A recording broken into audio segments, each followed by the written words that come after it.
بسم اللہ الرحمن الرحیم۔ ملفوظات حضرت مسیح موعود 15 فروری 1907 بمقام قادیان دارالعمان۔ حضور کی خدمت میں حضرت مولوی نور الدین صاحب نے عرض کیا کہ اس قسم کے الفاظ جیسا کہ قیامت، فنا وغیرہ ہیں بعض جگہ کسی خاص قرن اور خاص قوم کے متعلق آتے ہیں۔ فرمایا یہ درست ہے، اور خدا تعالیٰ قدیم سے خالق چلا آتا ہے، لیکن اس کی وحدت اس بات کو بھی چاہتی ہے کہ کسی وقت سب کو فنا کر دے۔ کل من علیہ فان، سورہ رحمان 27۔ سب جو اس پر ہیں فنا ہو جانے والے ہیں، خواہ کوئی وقت ہو۔ ہم نہیں کہہ سکتے کہ وہ وقت کب آئے گا، مگر ایسا وقت ضرور آنے والا ہے۔ یہ اس کے آگے کرشمہ قدرت ہے، وہ چاہے پھر خلق جدید کر سکتا ہے۔ تمام آسمانی کتابوں سے ظاہر ہے کہ ایسا وقت ضرور آنے والا ہے۔ خدا کی قدرت کا خیال کیا جاوے تو یہ بات مستبد اور قابل تجویز نہیں رہی۔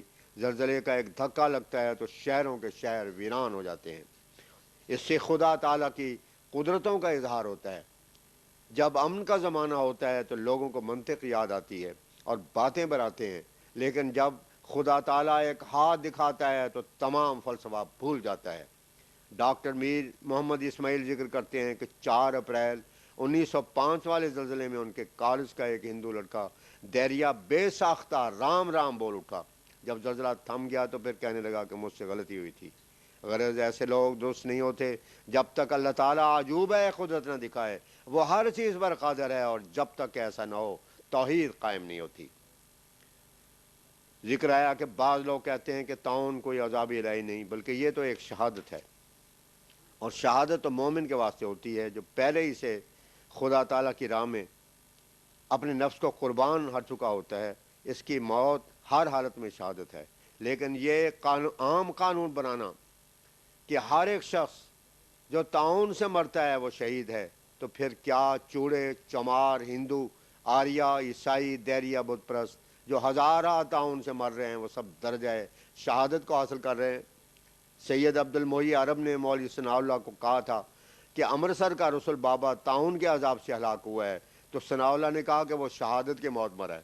تو عرب صاحب نے کہا پھر خوب ہے، میں دعا کرتا ہوں کہ خدا تعالیٰ آپ کو بھی اس قسم کی شہادت کی موت دے۔ غرض شہادت نفس طاعونی موت میں شامل نہیں ہے، بلکہ شہادت کا درجہ تو ان مومنوں کے واسطے ہے جو اپنی زندگی میں اپنے آپ کو خدا تعالیٰ کے راہ میں وقف کر چکے ہیں۔ طاعونی عذاب حضرت موسیٰ کے زمانے میں بھی ان کے مخالفوں پر پڑا تھا، اور پھر حضرت عیسیٰ کے بعد بھی یہ عذاب ان کے مخالفوں پر وارد ہوا تھا، اور اب بھی خدا تعالیٰ نے بطور نشان کے یہ عذاب نازل فرمایا ہے۔ ایک شخص کا سوال حضرت صاحب کی خدمت میں پیش ہوا کہ بہشت میں جو لوگ داخل ہوں گے وہ لوگ نکالے نہیں جائیں گے، تو پھر آدم اور حوا کیوں نکالے گئے تھے؟ حضرت نے فرمایا آدم جس بہشت سے نکالا گیا تھا وہ زمین پر ہی تھی، بلکہ تورات میں اس کی حدود بھی بیان کی گئی ہیں۔ نصوص قرآنیہ سے یہی ثابت ہے کہ انسان کے رہنے اور مرنے کے واسطے یہی زمین ہے۔ جو شخص اس کے برخلاف کچھ مذہب رکھتا ہے وہ خدا تعالیٰ کے کلام کی بے ادبی کرتا ہے۔ بلا تاریخ ایک شخص کا سوال حضرت کی خدمت میں پیش ہوا کہ جو روپیہ کسی شخص نے کسی کو قرضہ دیا ہوا ہے کیا اس پر اس کو زکوٰۃ دینی لازم ہے؟ فرمایا نہیں۔ ایک شخص کا سوال حضرت اختص کی خدمت میں پیش ہوا کہ جب آدمی اعتکاف میں ہو تو اپنے دنیاوی کاروبار کے متعلق بات کر سکتا ہے یا نہیں؟ فرمایا سخت ضرورت ہے کہ سبب کر سکتا ہے، اور بیمار کی عیادت کے لیے اور حوائج ضرور کے واسطے باہر جا سکتا ہے۔ 16 فروری 1907 بوقت ظہر مغیر کی جماعت اور وہاں کے کسی مباحثہ کا ذکر ہوا۔ فرمایا تحریری سوالات ہوں تو ہماری طرف سے بھی مخالفین کے لیے تحریری جواب دیا جاوے، اور زبانی مباحثات مظنہ فساد ہوتے ہیں۔ قاضی ظفر الدین متوفا کے قصیدے کا ذکر ہوا جو اس نے حضرت کے قصیدہ کے مقابلے میں بنایا تھا، اور اس کو خدا نے اتنی فرصت نہیں دی کہ شائع کر سکے۔ اب اس کو ثناء اللہ چھاپتا ہے۔ حضرت نے فرمایا قصیدہ بنانے والا تو اپنے کیفر کے دار کو پہنچ گیا اور جہان سے رخصت ہو گیا، اور وہ اس کو اپنی زندگی میں بھی شائع نہ کر سکا۔ ثناء اللہ کو تو اتنی لیاقت نہیں کہ اس کی تصحیح کر سکے۔ 17 فروری 1907 حضرت حکیم الامت نے کسی شخص کا مقولہ بیان فرمایا کہ وہ کہتا ہے کہ زلزلے بیماریاں آیا ہی کرتی ہیں، ان کو خدا تعالیٰ کے غضب سے کیا تعلق ہے؟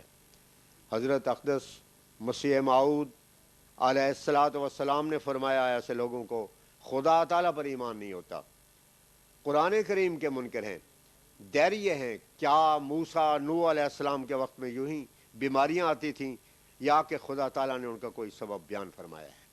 فرمایا استوا طاعون خطرناک شکل پکڑتی جاتی ہے، ہمیں تو اس سے خوشی ہوتی ہے کیونکہ اس سے خدا تعالیٰ کی ہستی اور دنیا کی ناپائیداری اہل دنیا پر ثابت ہو رہی ہے۔ خدا را بخدا توانند شناخت سوفستائی، جو حقیقت اشیاء کے منکر ہیں، ان کا جواب یہی لکھا ہے کہ جب ان کو آگ میں ڈالا جاتا ہے تب حقیقت اشیاء کے قائل ہو جاتے ہیں۔ اب اللہ تعالیٰ اپنی ہستی کا ثبوت دنیا پر واضح فرما رہا ہے۔ مجلس میں سعد اللہ لدھیانوی کا ذکر ہوا تو حضرت اقدس نے فرمایا میں نے اپنے قصیدہ انجام آتم میں اس کے متعلق لکھا تھا، آزیتنی خبثن فلستو بصادق ان لم تمت بالخزي یبن بغائی، یعنی خباثت سے تو نے مجھے ایذا دی ہے، پس اگر تو اب رسوائی سے ہلاک نہ ہوا تو میں اپنے دعویٰ میں سچا نہ ٹھہروں گا، اے سرکش انسان۔ فرمایا اسی طرح سعد اللہ نے بھی میرے حق میں لکھا ہے کہ تیرا اخذ زمین اور قطع وطین اور تیرا سلسلہ تباہ ہوگا۔ اب یہ اس نے مبالغہ کر لیا تھا، دیکھو اب کون تباہ و ہلاک ہوا، یہی مبالغہ کا نتیجہ تھا کہ وہ لکھتا ہے کہ یہ کذاب ہے۔ اب دیکھو کہ کذاب کا یہی حال ہوا کرتا ہے کہ اس کے مقابل پر مومن اور سچے ہلاک ہو جاتے ہیں۔ ہر امر میں کاذب غالب ہو اور اس کو خدا کی نصرت ملتی جاوے اور خدا تعالیٰ سچوں پر تباہی اور ہلاکت وارد کرتا جاوے۔ ہماری صداقت کا آفتاب چڑھایا ہے، کیا خدا تعالیٰ دجالوں اور کاذبوں کے ساتھ ایسا ہی کرتا ہے کہ کاذبوں کو مہلت دیتا جاوے اور ان کے مقابل سچوں کو ہلاک کرتا جاوے؟ کیا اس بات کا ثبوت کسی سابق زمانے میں کوئی بھی گزرا ہے کہ خدا تعالیٰ نے ایسا کیا ہو؟ دراصل اب دنیا میں دیریت پھیل گئی ہے، اب تو ہماری صداقت کا آفتاب چڑھ آیا ہے۔ یہ وہ امور ہیں جن سے خدا تعالیٰ کی ہستی کا ثبوت ملتا ہے۔ بوقت ظہر آج کل جو خطرناک امراض ترقی پذیر ہیں ان کے متعلق ذکر ہونے پر حضرت اقدس مسیح موعود علیہ السلام تشریف فرما رہے تھے۔ جب خاکسار ایڈیٹر الحکم حاضر ہوا تو کلمات ذیل بر زبان درفشاں جاری تھے۔ توحید اسلام ہی کی توحید ہے۔ اسلام سکھلاتا ہے کہ جو زہریلے ذرات انسان کے اندر جا کر خطرناک امراض کا باعث ہوتے ہیں وہ سب خدا تعالیٰ کے حکم کے ماتحت چلتے اور اثر پذیر ہوتے ہیں، بغیر اذن الہی کو ذرہ اثر نہیں کر سکتا۔ لہذا خدا تعالیٰ کے آگے تضرع و زاری کرنی چاہیے کہ وہ زہریلے ذرات و مواد کے اثر سے محفوظ رکھے۔ اگر زہریلے ذرات و مواد انسان کے اندر خود بخود اثر پذیر ہوتے تو پھر ان ذرات کے آگے ہاتھ جوڑنے پڑتے کہ اثر نہ کریں، مگر ایسا امر نہیں ہے، بلکہ کوئی چیز و ذرہ خدا تعالیٰ کے حکم و اذن کے سوا اثر نہیں کر سکتا۔ 21 فروری 1907 بوقت ظہر ذکر ہوا کہ اخبارات سے معلوم ہوتا ہے کہ طاعون روز بروز ترقی پکڑتے جا رہی ہے۔ حضرت اقدس علیہ السلام نے فرمایا شاید وہ جو ہمارا الہام ہے ایک ہفتے تک ایک بھی باقی نہ رہے گا، یہ خاص اشخاص کے متعلق ہو اور اس کا ظہور اس شکل میں ہو۔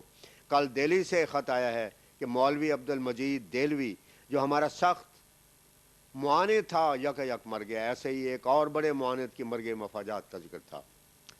نواب بہاول پور کا ذکر ہوا تو آپ نے فرمایا میرے نزدیک اس کا خاتمہ اچھا ہوا۔ اس خاندان کا پیر غلام فرید صاحب مرحوم ساکن چاچڑا ہمارا معتقد تھا۔ نواب بہاول پور شاید اس نوجوانی کی عمر میں واپس آتا تو غلطیوں میں مرتکب ہو جاتا، اس کا حسن خاتمہ بطور یادگار رہے گا۔